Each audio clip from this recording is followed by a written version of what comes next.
Hello and welcome to Shanvi Study Circle. Today we are going to discuss the chapter Money and Credit. सबसे पहले बात कर लेते हैं कि इस चैप्टर को क्यों इंक्लूड किया गया है आपके सिलेबस में।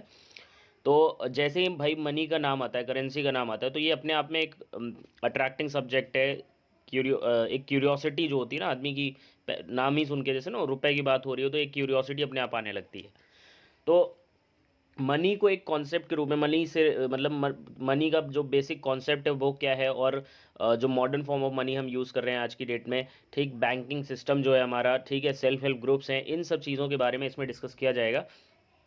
सबसे पहला जो टर्म आता है इसमें हमारे पास वो है डीमोनेटाइजेशन। ठीक है, डीमोनेटाइजेशन का मतलब क्या है कि जब जो करंट में जो करेंसी सर्कुलेशन में है, ठीक है, करंट में जो करेंसी सर्कुलेशन में है, अगर उसे गवर्नमेंट इनवैलिड डिक्लेयर कर दे, ठीक, in order to replace with new currency, है ना, उसको नई करेंसी से रिप्लेस करने के लिए, इसी को हम क्या कहेंगे, डीमोनेटाइजेशन कहते हैं। जैसे कि भाई हमारे यहाँ नवंबर 2016 में जो भी 500 और 1000 डिनोमिनेशन के जो नोट्स थे, करेंसी नोट्स थे, इनको इनवैलिड डिक्लेयर कर दिया और लोगों से कहा गया कि इन नोट्स को, पुराने नोट्स को आप जाके बैंक में सबमिट करके उनको एक्सचेंज कर लीजिए, नए नोट्स ले लीजिए। ठीक है, इसी को डीमोनेटाइजेशन कहा गया। अब बात करेंगे इसके एफेक्ट्स की, इफेक्ट्स ऑफ डीमोनेटाइजेशन। तो डीमोनेटाइजेशन की वजह से जो ट्रांजेक्शन्स पहले ज़्यादा कैश में होते थे उसकी बजाय लोग अपने बैंक डिपॉजिट्स को यूज़ करने लगे। ठीक है, बैंक टू बैंक ट्रांसफ़र करने लगे, इंटरनेट और मोबाइल फ़ोन का इस्तेमाल करके। चेकों का इस्तेमाल ज़्यादा बढ़ गया, ATM card, credit card, point of sale swipe machine का इस्तेमाल बढ़ गया। ठीक, तो इससे जो है करप्शन को भी कंट्रोल करने में हेल्प मिली। एक सो कॉल्ड, जैसे कहते हैं ना, ब्लैक मनी, वो बाहर निकल के आया। ठीक है, okay, next question that comes in front of us is why transactions are, all the transactions are made in money, है ना, जो भी transactions होते हैं वो जो करेंसी प्रेजेंट में यूज़ में है उसी में क्यों होते हैं। सबसे पहली बात कि that a person who's holding money, है ना, he can exchange it for any commodity. आपके हाथ में भाई पैसा है, मनी है, जो करेंसी है, ठीक, अगर आपके हाथ में करेंसी है तो आप उसको किसी भी चीज़ से एक्सचेंज कर सकते हो, कोई भी कमोडिटी, कोई भी चीज़, कोई भी सर्विस उसके बदले में एक्सचेंज करी जा सकती है, रिसीव ली जा सकती है। ठीक है, इसी वजह से हर कोई जो है ना, जो पेमेंट है वो करेंसी में, जो सर्कुलेटिंग करेंसी है चल रही है अभी, उसमें लेना पसंद करता है। ठीक है, दूसरी बात कि भाई इसको एक मीडियम ऑफ एक्सचेंज के रूप में ऑथराइजेशन मिला हुआ है गवर्नमेंट की तरफ से।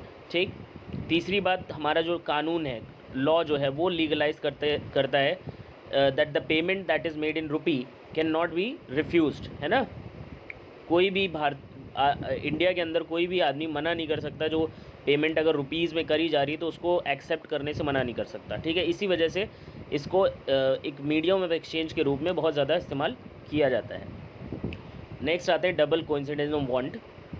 तो जैसे कि हम सभी जानते हैं कि जब कोई भी हमारे पास फॉर्म ऑफ करेंसी नहीं थी, ठीक, तो बार्टर सिस्टम का यूज़ किया जाता था गुड्स को एक्सचेंज करने के लिए, जहाँ पे दो लोग एक दूसरे की चीज़ों को बदलने के लिए तैयार होते थे। ठीक है, तो डबल कोइंसिडेंस ऑफ वांट क्या है, बार्टर सिस्टम में ही एक सिचुएशन होती है ना, कि situation when both the parties agree to sell and buy each others goods and commodities. ठीक है, इसी को क्या कहेंगे हम, डबल कोइंसिडेंस ऑफ वांट कहते हैं। मतलब एक आदमी जो बेच रहा है वही दूसरा आदमी लेना चाहे, ठीक, ऐसी सिचुएशन। तो बार्टर सिस्टम में जो गुड्स थे वो डायरेक्टली एक्सचेंज किए जाते थे भाई, बिना without the involvement of cash, without the involvement of money. ठीक है, तो हम कह सकते हैं कि ये एक सिचुएशन है जो बार्टर सिस्टम में फुलफ़िल होनी चाहिए थी, होनी चाहिए, है ना। इसीलिए कह सकते हैं कि हम ये एक इसेंशियल फीचर है बार्टर सिस्टम का। ओके, नेक्स्ट आते हैं modern versus earlier form of money. Okay, modern form में अगर हम बात करते हैं तो भाई हमारे पास करेंसी जो हम यूज़ करते हैं, पेपर नोट्स यूज़ करते हैं, कॉइन्स यूज़ करते हैं, चेक यूज़ करते हैं। ठीक है, जो हमारे डिपॉजिट्स हैं बैंक के पास वो भी इसमें आ जाएंगे। इसके अलावा जो ऑनलाइन पेमेंट्स मोड यूज़ करते हो, डिमांड ड्राफ्ट यूज़ करते हो आप, ठीक, ये सभी मॉडर्न फॉर्म ऑफ मनी है। अब इसके पहले जब बात करी जाए तो भाई जो कॉइन्स वगैरह यूज़ होते थे वो प्रीशियस मेटल्स के ही होते थे, गोल्ड के, सिल्वर के, कॉपर के, ब्रॉन्ज़ के। ठीक है, इन सब के सिक्के जो है चलते थे। अलग अलग रूलर के टाइम पे अलग अलग तरह के कॉइन्स चले हैं। ठीक है, इसके अलावा ग्रेन और कैटल, है ना, ग्रेन यानी अनाज, इसकी बात करें तो आज भी कई गांवों में आप देखते हो कि आप अनाज लेके जाते हो और दुकान पे कुछ भी उसके बदले में ले सकते हो। ठीक, कैटल, कैटल जो जानवर है ना, उनको भी पशुधन कहा जाता था। भाई पहले होता था ना कि जिसके पास जितने ज़्यादा जानवर, उनको उतना प्रॉस्पेरस माना जाता था, उतना समृद्ध माना जाता था। ठीक है, और दूसरी बात कि जो ग्रेन और कैटल है they are of every day use, है ना, ये दोनों ही चीज़ें रोज़ के यूज़ में ली जाने वाली चीज़ें थी, ठीक है।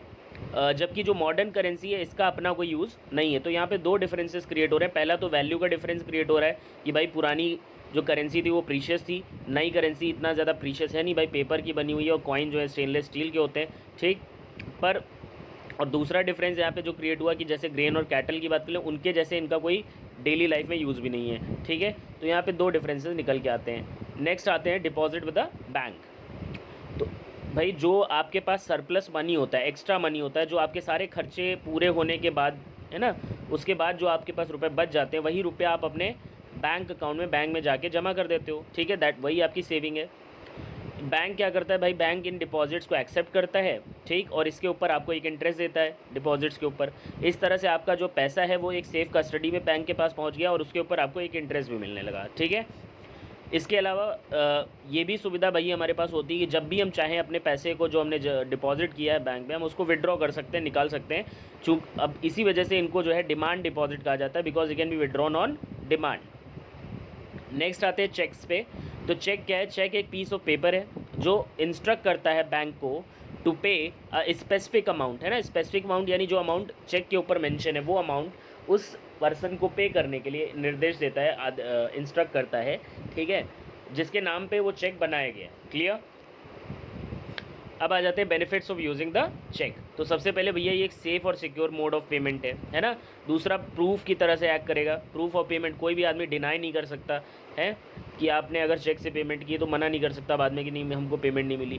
पोस्ट डेटेड भी आप चेक दे सकते हो, ठीक। पेमेंट को स्टॉप भी किया जा सकता है अगर मतलब हमने मान लीजिए हमको लगता है कि नहीं ये जो पेमेंट जाने वाली है इस तारीख को, पर्टिकुलर डेट को, इसको हमें रोक देना चाहिए, ये नहीं जानी है, तो उसको आप रोक भी सकते हो, ठीक।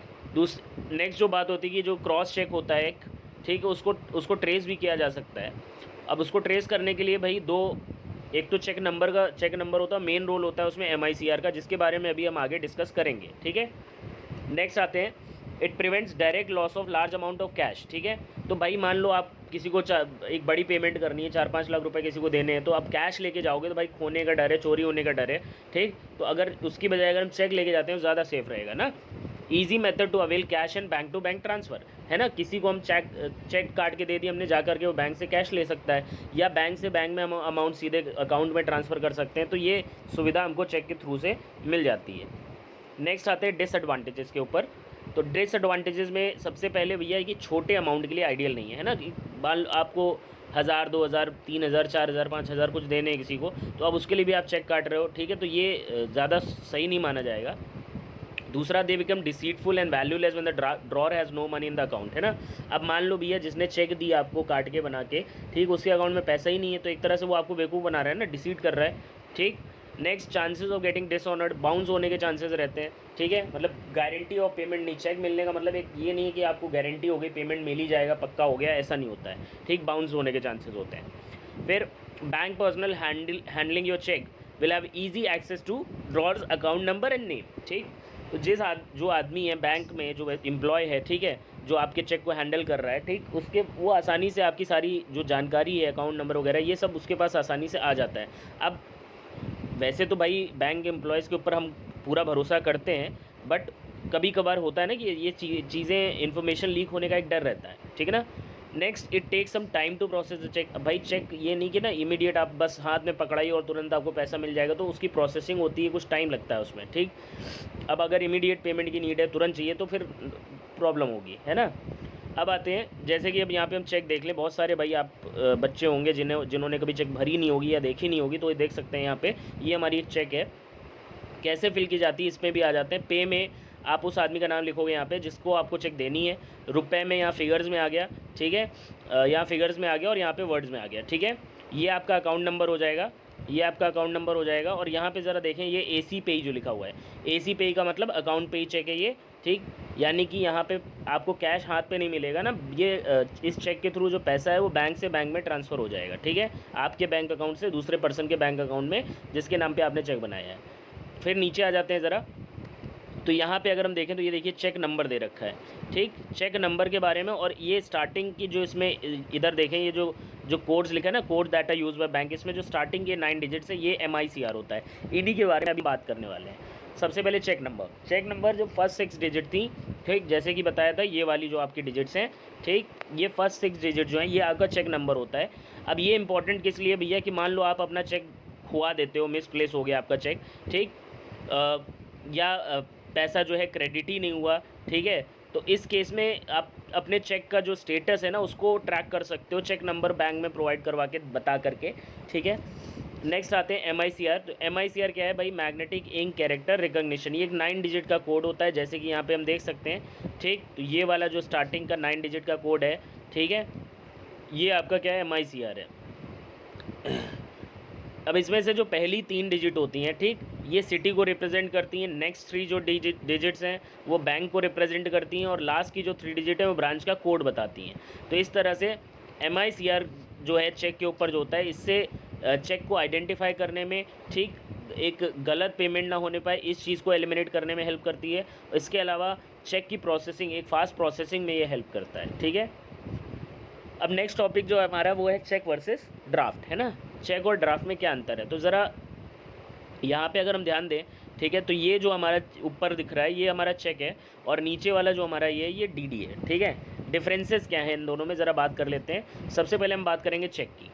तो चेक क्या है, ऑलरेडी बता चुके हैं भैया, एक पीस ऑफ पेपर है जो बैंक को इंस्ट्रक्ट करता है, आदेश देता है कि जो रुपए, जितने रुपए ना, स्पेसिफिक अमाउंट जो चेक के ऊपर मेंशन्ड है वो उस आदमी को दे दिए जाएं जिसके नाम पे वो चेक इशू किया गया है, बनाया गया है, ठीक है। नेक्स्ट दूसरी बात भैया, चेक जो है ना ये बाउंस हो सकता है, ठीक, DD कभी भी बाउंस नहीं होता, ठीक है। ये चेक जो है ये बियरर इशू करता है, DD जो है बैंक इशू करता है, ठीक। चेक के ऊपर बियरर का साइन होता है, ठीक, इसके ऊपर बैंक का सील या स्टैंप लगता है DD के ऊपर, ठीक है। यहाँ पे कोई चार्जेस आपसे नहीं लिए जाते हैं जब चेकबुक इशू की जाती है। DD जो होता है चार्जेबल होता है, ठीक, और ये डिपेंड करता है अमाउंट पे, कितने अमाउंट का DD आप बनवा रहे हो, उसके हिसाब से उसका अमाउंट जो चार्ज है ना वो वेरी करेगा। नेक्स्ट है यहाँ पे जो भी इन्फॉर्मेशन चेक के अंदर होती है भाई ये आप फिल करोगे, आप चेक बना रहे हो, किसी को दे रहे हो तो आप ही इन्फॉर्मेशन फिल करोगे ना, ठीक है। और DD जो होता है पूरी तरह से प्रिंटेड फॉर्म में होता है। अब डेफिनेशन यहाँ पे छूट गई थी, तो अगर हम DD की बात करें तो ये भैया एक नेगोशिएबल इंस्ट्रूमेंट है, एक बिल ऑफ एक्सचेंज के तौर पर हम इसको कह सकते हैं, उसके जैसे ही होता है, ठीक। और डिमांड ड्राफ्ट जो है ना ये इशू तब किया जाता है किसी क्लाइंट को, ठीक है। डिमांड ड्राफ्ट किसी क्लाइंट को आप उसकी डिमांड पे मतलब इशू करते हो, या बैंक इशू करता है, हम नहीं करते हैं, सॉरी, ठीक है। जो एक तरह से निर्देशित करता है, डायरेक्ट कर रहा है यहाँ पे, डायरेक्ट करना यानी निर्देश देना यहाँ पे, ठीक, किसी दूसरे बैंक को, ठीक, या अपनी ही किसी ब्रांच को, कि वो जो सर्टेन जो एक स्पेसिफिक अमाउंट है जो उस DD के ऊपर मेंशन्ड है, वो अमाउंट जो है उस स्पेसिफाइड पार्टी को जिसके नाम पे वो DD बना हुआ है उसको दे दिया जाए, ठीक है। एक बात यहाँ पे और आती है कि भाई DD जो है ना वो किसी, मान लो खो जाए, गिर जाए, तो किसी तीसरे आदमी के काम का नहीं होता है ना। जिस आदमी का नाम उस पर छप गया ना DD के ऊपर, वो उसी के काम का है, बाकी किसी के काम का नहीं होता है, ठीक है। और यहाँ पे पेमेंट की पूरी गारंटी होती है, बाउंस नहीं होता है, ठीक। लोन एक्टिविटी की बात कर लेते हैं। लोन एक्टिविटी की बात करें तो भैया बैंक्स में क्या करते हो आप, सरप्लस जो भी अमाउंट होता है, जो सेविंग्स होती है, उनको जाकर के आप डिपॉजिट करते हो, ठीक। अब ये जो भी अमाउंट बैंक के पास डिपॉजिट्स के रूप में कलेक्ट होता है, ठीक, उसमें से बैंक इंडिया की अगर हम बात करें यहाँ पे 15% टोटल जो है कैश अपने पास होल्ड करके रखते हैं, और बाकी का 85% ये यूज़ करते हैं, जो, ठीक है, जो डिपॉजिटर्स का पैसा है उसको यूज़ करते हैं, ठीक, टू लेंड लोन्स, है ना, टू एक्सटेंड लोन्स, जिनको भी रिक्वायरमेंट है उन लोगों को लोन देने के लिए इस्तेमाल किया जाता है वही पैसा। अब जो डिपॉजिट आपने किया आपको कुछ इंटरेस्ट मिलेगा, और बैंक जिस आदमी को लोन दे रहा है, ठीक है, जो लेंडर है जिसको लोन दे रहा है, उससे बैंक क्या करेगा, इंटरेस्ट चार्ज करेगा। तो यहाँ पे जो दोनों इंटरेस्ट हैं भाई, जो इंटरेस्ट बाय डिपॉजिटर को दिया जा रहा है बैंक की तरफ से, और दूसरा इंटरेस्ट जो लेंडर, जो जिसने लोन लिया है उससे जो बैंक चार्ज कर रहा है, इसका जो डिफरेंस होता है, ठीक, यही यहाँ पे बैंक की अर्निंग का सोर्स होता है, ठीक है। सिंपल सी बात है ना, मतलब हम ये समझते हैं कि भाई जो डिपॉजिटर है उसको इंटरेस्ट कम दिया जाता है और जो लेंडर है जिसने लोन लिया उससे ज़्यादा बैंक इंटरेस्ट लेता है, तो इनके बीच में एक डिफरेंस आ गया ना, वही डिफरेंस बैंक की अर्निंग का सोर्स है। नेक्स्ट आते हैं क्रेडिट पे, ठीक है। क्रेडिट या लोन, तो ये क्या है भाई, ये एक एग्रीमेंट है, ठीक है, जिसमें जो लेंडर है ना वो सप्लाई करेगा जो भी गुड्स हैं सर्विसेज हैं बोरोवर को, ठीक है, और बदले में जो बोरोवर है वो क्या करेगा, वो प्रॉमिस करेगा भाई फ्यूचर पेमेंट की एक प्रॉमिस करता है कि भाई हम फ्यूचर में आपको क्या करेंगे, पेमेंट कर देंगे, ठीक है। अब यहाँ पे दो क्रेडिट सिचुएशंस है जिनको हम पढ़ेंगे और उसके थ्रू ये समझेंगे कि क्रेडिट का रोल जो है पॉजिटिव भी हो सकता है और नेगेटिव भी हो सकता है, ठीक है। इसके लिए हमने दो केसेस यहाँ पे पढ़ने हैं जो कि एनसीईआरटी से ही कैरी किए गए हैं। तो फर्स्ट वन है कि भाई सीज़न फेस्टिवल है 2 महीने बाद, ठीक है, और ये एक शू मैन्युफैक्चरर है यहाँ पे सलीम, उसको एक ऑर्डर मिलता है किसी बड़े ट्रेडर से, ठीक, 3000 पेयर ऑफ शूज़ डिलीवर करने के लिए 1 मंथ के टाइम में, ठीक है। अब प्रोडक्शन को टाइम पे पूरा करने के लिए सलीम क्या करता है, कुछ वर्कर्स को हायर करता है स्टिचिंग और पेस्टिंग वर्क के लिए, और उसको रॉ मटेरियल भी ख़रीदना होता है।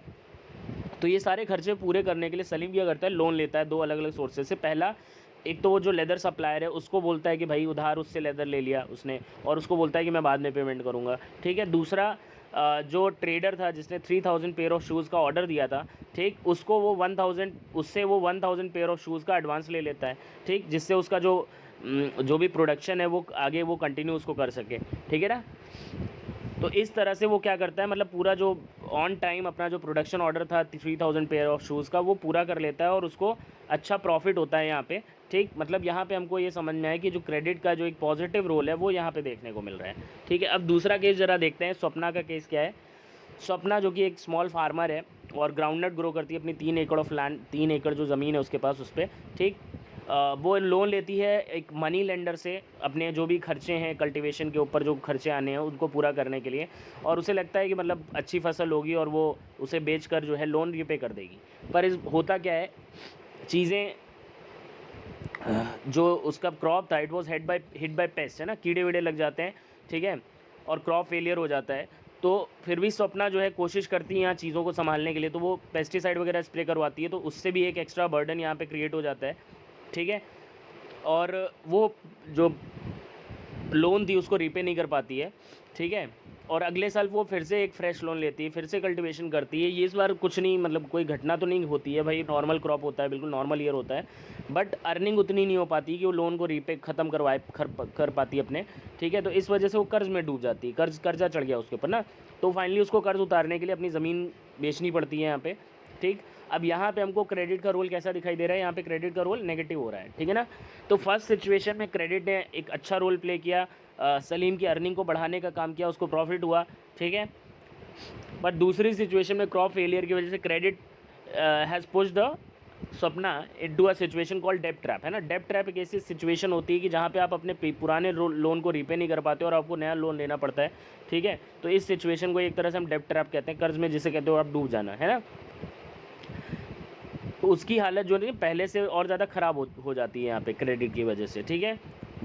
तो ये यहाँ पे डिपेंड करता है ना सिचुएशन के ऊपर, ठीक है, कि आप किस कॉज के लिए कैसे ले रहे हो, रिस्क तो रहता है, ठीक है, depends on the risk and the situation, ठीक है। नेक्स्ट आते हैं टर्म्स ऑफ क्रेडिट। तो जब भी हम जाते हैं भाई बैंक के पास लोन वोन लेने के लिए, तो कुछ फॉर्मेलिटीज़ होती हैं, कुछ टर्म्स होते हैं ना, terms and rules and regulations होते हैं। तो इन्हीं को क्या कहा गया है यहाँ पे, टर्म्स ऑफ। अब इसमें क्या क्या आता है, सबसे पहले इंटरेस्ट रेट आता है, कोलेट्रल क्या होता है, कोलेट्रल कोई भी असेट होता है जिसकी कुछ वैल्यू होगी, वर्थ होगी, ठीक है, जिसको आप एज अ गारंटी जो है ना बैंक के पास रखते हो, ठीक, जिसके बदले में बैंक आपको लोन देगा। नेक्स्ट चीज़ होती है डॉक्यूमेंटेशन, है ना। डॉक्यूमेंटेशन भाई कुछ फॉर्म वगैरह होंगे जो फिल करने होंगे, ठीक है, कुछ आपके डॉक्यूमेंट्स होंगे जिनको बैंक चेक करेगा, तो कौन कौन से, इनकी बात अभी हम करेंगे। मोड ऑफ रीपेमेंट, ये सारे मिला करके इन्हीं को हम क्या कहते हैं, टर्म्स ऑफ क्रेडिट कहते हैं। अब टर्म्स ऑफ क्रेडिट जो होते हैं ना, क्रेडिट अरेंजमेंट, किस तरह का लोन आप ले रहे हो उस पर भी डिपेंड करता है कि मतलब आप एजुकेशन लोन ले रहे हो, आप होम लोन ले रहे हो, ठीक है। तो अलग अलग डॉक्यूमेंट वहाँ पे रिक्वायरमेंट जो होगा डॉक्यूमेंट का वो उस हिसाब से होता है, ठीक है। अब इसमें बात करेंगे सबसे पहले इंटरेस्ट रेट की। इंटरेस्ट रेट क्या है भाई, इंटरेस्ट रेट जो एक्स्ट्रा एक अमाउंट जो प्रिंसिपल के ऊपर आप पे करते हो ना, उसी को आप इंटरेस्ट रेट यहाँ पे कहते हैं, ठीक है।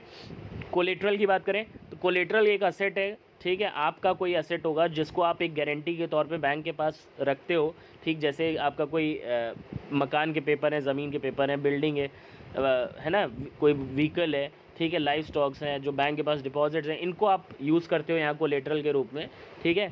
ताकि मतलब अगर आप लोन रीपे नहीं कर पाते हो तो ना, तो क्या करेगा बैंक यहाँ पे, आपके जो कोलेट्रल है उसको सेल करके अपना जो मनी है उसको रिकवर कर लेगा, ठीक है।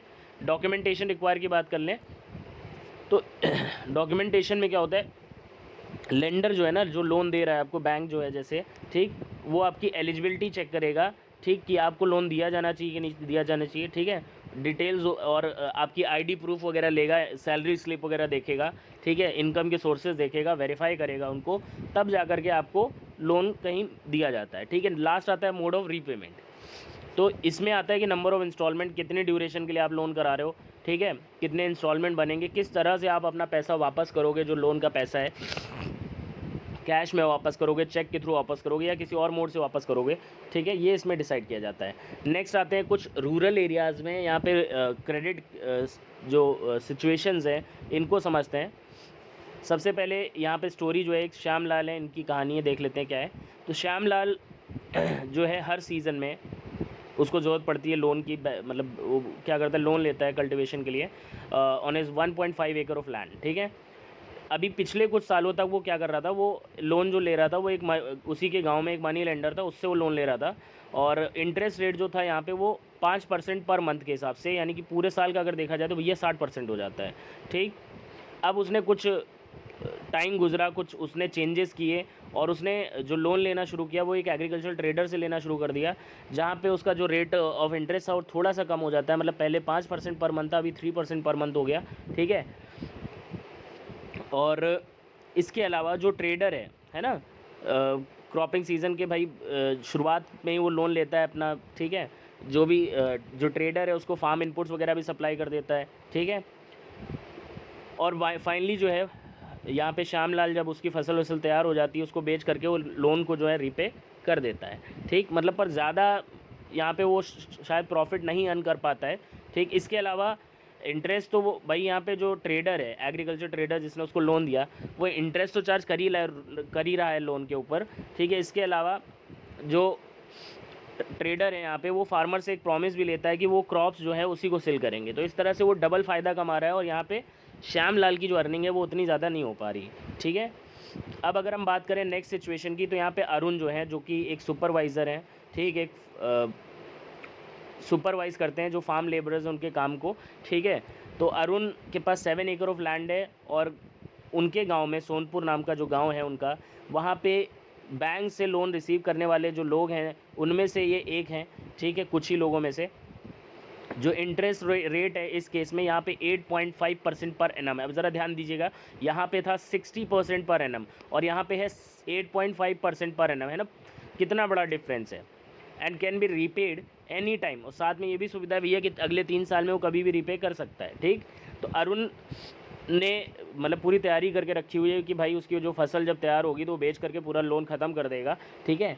और इसके अलावा उसकी जो एक प्लानिंग और भी है कि भाई वो जो बचे हुए उसके जो पोटैटोज़ हैं उनको कोल्ड स्टोरेज में स्टोर करेगा, ठीक है।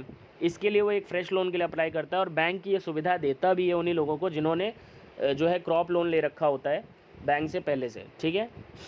अब तीसरी सिचुएशन है रमा की।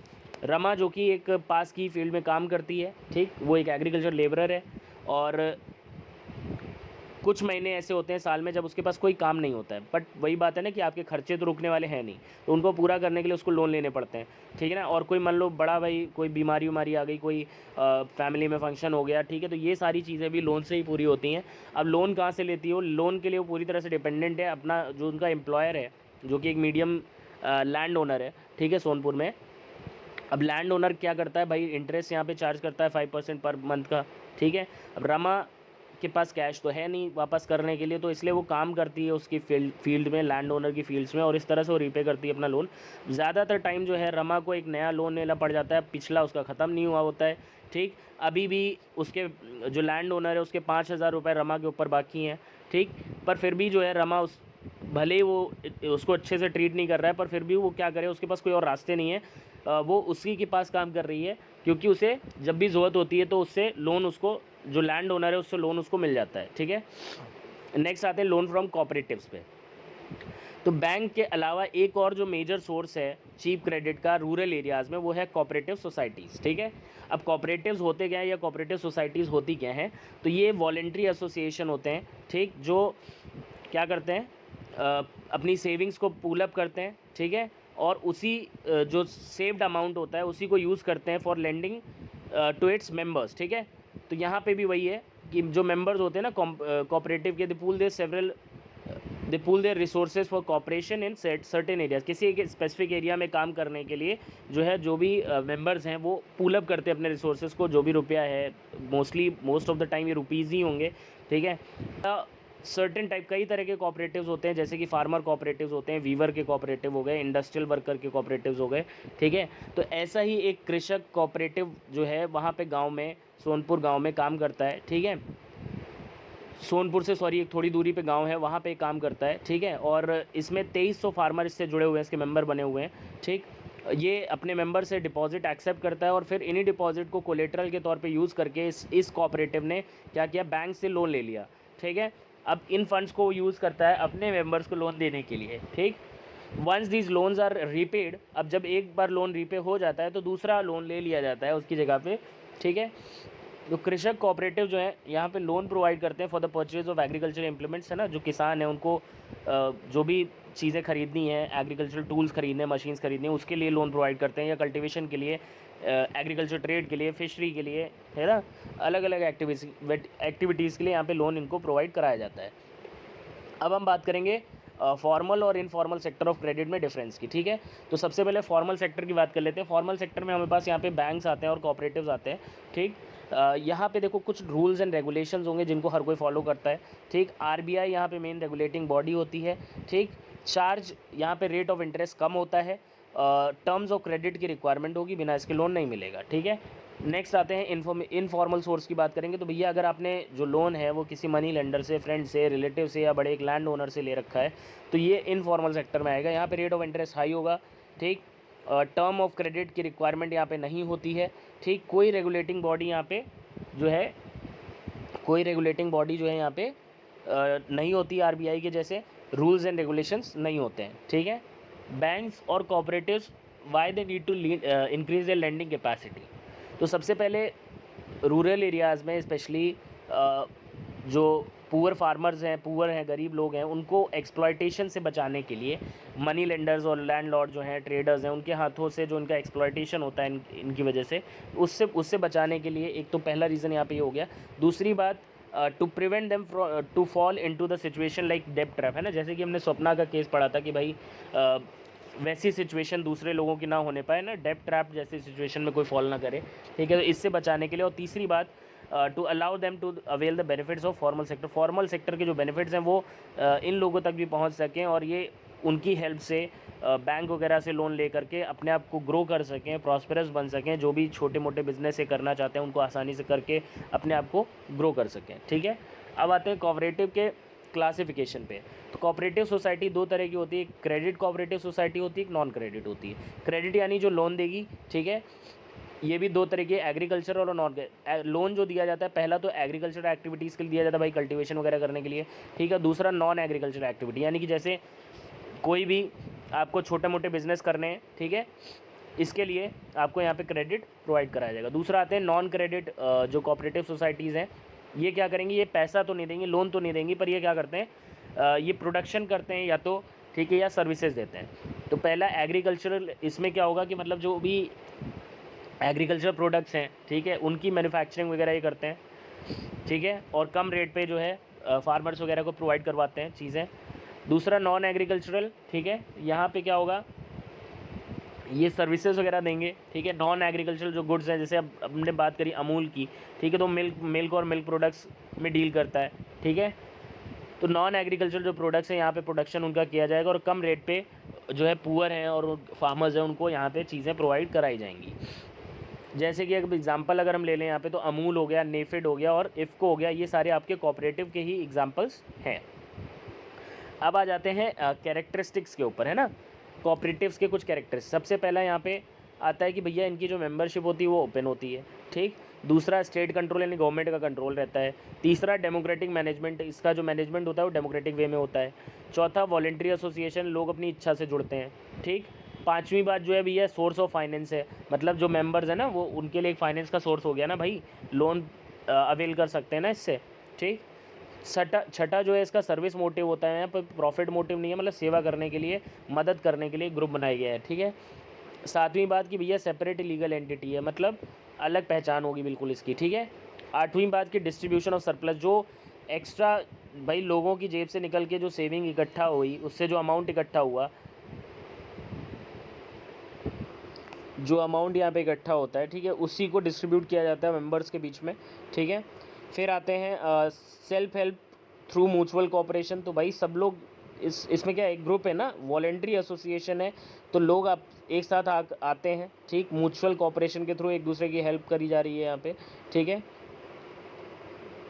नेक्स्ट आते हैं सेल्फ हेल्प ग्रुप। तो जैसे कि हम यहाँ पे फ़ोटो में देख पा रहे हैं ना कि कुछ महिलाएं इकट्ठा हुई हैं यहाँ पे, ठीक है। अब ये भाई क्या करेंगे, जिनकी जो भी सेविंग्स है ना, उनको ये इकट्ठा करेंगे, या कुछ इश्यूज़ के ऊपर ये बातचीत भी कर सकते हैं, डिस्कशन कर सकते हैं, ठीक है। तो देखते हैं सेल्फ हेल्प ग्रुप क्या होता है। सबसे पहले बेसिक आइडिया जो है इसके पीछे ना, सेल्फ हेल्प ग्रुप के पीछे, वो जो रूरल पुअर है, स्पेशली यहाँ पे वुमेन की बात करेंगे, उनको एक सेल्फ हेल्प ग्रुप में, एक ऐसे समूह में, एक ऐसे ग्रुप में ऑर्गेनाइज़ करना, ठीक, कि जहाँ पे वो खुद एक दूसरे की मदद कर पाएँ, ठीक है, किसी तीसरे पे उनको डिपेंड ना होना पड़े। अब एक नॉर्मल एसएचजी में 15 से 20 मेंबर होते हैं, ठीक, और जो कि आसपास के ही लोग होते हैं ज़्यादातर, ठीक। ये रेगुलरली मिलते हैं और सेविंग करते हैं। अब सेविंग जो है 25 से 100 रुपये या उससे भी ज़्यादा हो सकती है, वो डिपेंड करता है मेंबर्स की सेविंग कैपेसिटी के ऊपर। नेक्स्ट, मेंबर्स जो हैं छोटे छोटे लोन्स लेते हैं इसी ग्रुप से अपनी रिक्वायरमेंट्स को पूरा करने के लिए।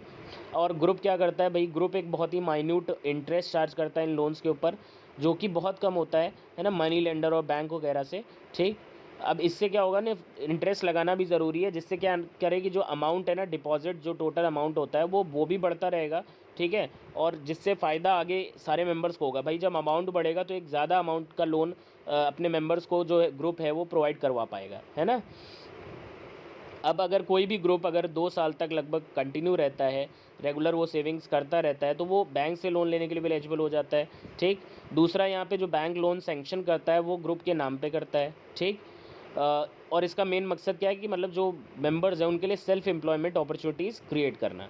नेक्स्ट, ज़्यादातर जो भी इंपॉर्टेंट डिसीजंस होते हैं वो ग्रुप के मेंबर्स के द्वारा ही लिए जाते हैं, ठीक भाई, कि मतलब किसी को लोन ग्रांट करना है कि नहीं करना है, उस किस पर्पज़ के लिए लोन ग्रांट किया जाएगा, कितना अमाउंट किया जाएगा, कितना इंटरेस्ट चार्ज किया जाएगा, कैसे रीपेमेंट शेड्यूल रहेगा, ये सारी बातें ग्रुप के मेंबर ही डिसाइड करते हैं, ठीक। इसके अलावा जो लोन जैसे ग्रुप पे नाम पे बैंक सैंक्शन करता है, ठीक, उसकी ज़िम्मेदारी भी, उसके रीपेमेंट की ज़िम्मेदारी भी पूरे ग्रुप की होती है, ठीक।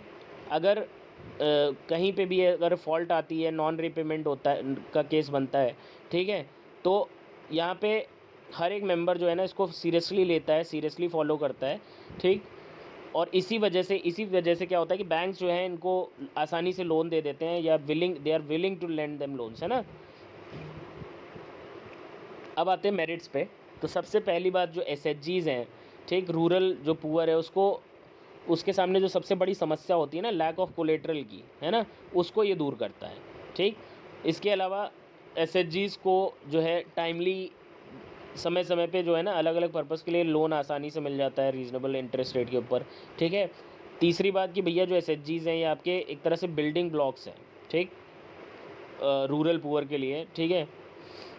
नेक्स्ट, ये ना सिर्फ कह रहा है कि जो रूरल एरियाज़ में जो वुमेन है उनको फाइनेंशियली सेल्फ रिलायंट बना रहा है, सेल्फ डिपेंडेंट बना रहा है, ओके। इसके अलावा एक प्लेटफॉर्म भी प्रोवाइड करवा रहा है इससे ना, सेल्फ हेल्प ग्रुप जो है भाई, ऐसा तो है नहीं कि जो जो कैंडिडेट्स हैं, जो ग्रुप मेंबर्स हैं, जब वो मिलेंगे तो सेविंग के लिए तो मिल ही रहे हैं, बट इसके अलावा जो भी इश्यूज़ हैं, जो प्रॉब्लम्स हैं, उनके ऊपर डिस्कशन भी कर सकते हैं ना मिलके, ठीक है। इसके बाद दो यहाँ पे ऑर्गेनाइजेशंस हैं जिनका यहाँ पे नाम जिक्र होता है इस चैप्टर में, तो इसलिए इनके बारे में बताना ज़रूरी है। सबसे पहला है एनएसएसओ, जिसको हम कहते हैं नेशनल सैम्पल सर्वे ऑर्गेनाइजेशन। तो ये एक ऑर्गेनाइजेशन है जो कि मिनिस्ट्री ऑफ स्टैटिस्टिक्स के अंडर में काम करता है, ठीक। और ये पीरियोडिकली टाइम पे क्या करता है, मतलब सोशल इकोनॉमिक सर्वेस कंडक्ट करता है अलग अलग सब्जेक्ट्स के ऊपर, एम्प्लॉयमेंट के ऊपर, कंज्यूमर एक्सपेंडिचर के ऊपर, हेल्थ के ऊपर, अनएम्प्लॉयमेंट के ऊपर, मेडिकल सर्विसेज के ऊपर, ठीक है। नबार्ड की बात करें, नबार्ड भैया टॉप की जो है ये एक बैंकिंग इंस्टीट्यूशन है। एपेक्स मतलब टॉप की जो है बैंकिंग इंस्टीट्यूशन है, जो कि फाइनेंस प्रोवाइड करती है एग्रीकल्चर और रूरल डेवलपमेंट के लिए, ठीक है। नबार्ड जितने भी आपके जो रीजनल जो रूरल बैंक्स हैं ना, उनको एक तरह से रेगुलेट करती है, उनको कंट्रोल करती है। जैसे जितने भी बैंक दूसरे बैंक्स हैं ना भाई, कमर्शियल बैंक्स हैं, दूसरे बैंक्स हैं, ठीक, उनके लिए आरबीआई मेन रेगुलेटिंग बॉडी है। तो इसे यहाँ पे जो रूरल बैंक्स हैं वो नबार्ड के अंडर में काम करते हैं, ठीक है। इस्टेब्लिश हुआ था 12 जुलाई 1982 को। और रूरल जो क्रेडिट स्ट्रक्चर है, ठीक, और रूरल एरिया में जो क्रेडिट प्रमोशन है उसको लेकर के एग्रीकल्चर के लिए, स्किल इंडस्ट्रीज़ के लिए, कॉटेज विलेज इंडस्ट्रीज़ के लिए ये काम करती है, ठीक है। लास्ट हम बात करेंगे ग्रामीण बैंक ऑफ बांग्लादेश के बारे में। तो यहाँ पे इसको जस्ट एक एग्जांपल के तौर पे एक सक्सेस स्टोरी उसकी बताई गई है, ठीक।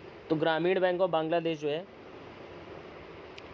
तो जो ग्रामीण बैंक ऑफ बांग्लादेश है, ठीक है, ये सबसे एक बहुत बड़ी सक्सेस स्टोरी रही है, ठीक है। क्योंकि इसके थ्रू क्या हुआ, मतलब गरीबों तक एक जो है बैंक की एक रीच जो पहुंच थी ना उसको बनाया गया, ठीक है। और बहुत ही रीज़नेबल रेट्स पे, इंटरेस्ट रेट के ऊपर क्रेडिट लोगों को प्रोवाइड कराया गया जो ज़रूरतमंद लोग थे। 1970s में इसको एक स्मॉल प्रोजेक्ट के रूप में स्टार्ट किया गया और 2018 तक इसके जो कस्टमर्स थे, मेंबर्स थे, वो 9 मिलियन तक हो चुके थे, ठीक है। जो कि 81,600 विलेजेस से थे ऑल ओवर बांग्लादेश, ठीक है। और सबसे बड़ी बात यहाँ पे ये थी कि जो बोरोवर्स थे ना वो ज़्यादातर वुमेन थी, ठीक। और वो भी मतलब दोज हु बिलोंग टू पूरे सेक्शन ऑफ द सोसाइटी, ठीक। अब इन बोरोवर्स ने ये प्रूव किया, ठीक, कि ना जो पुअर वुमेन है ना वो सिर्फ रिलायबल बोरोवर्स हैं। रिलायबल बोरोवर्स इसलिए कहा जा रहा है क्योंकि उन्होंने ईमानदारी से अपना जो लोन था उसको रीपे किया, ठीक है। और इसके अलावा उन्होंने उस पैसे का इस्तेमाल करके जो छोटे लेवल के जो स्मॉल स्केल बिजनेस है उनको करके अपने आप को ग्रो किया उन्होंने, है ना, अपलिफ्ट किया, ठीक है। So thanks for watching this video, don't forget to subscribe and share. और बाकी जो क्लास 10 के जितने भी चैप्टर्स हैं उनके सारे वीडियोस जो हैं आपको इस चैनल पे मिल जाएंगे। धीरे धीरे करके एक एक चैप्टर अपलोड होता जाएगा, ठीक है। तो आप अपने फ्रेंड्स के साथ शेयर कर सकते हैं, ठीक। और नोट्स भी यहाँ पे अवेलेबल कराए जा सकते हैं। Thank you once again.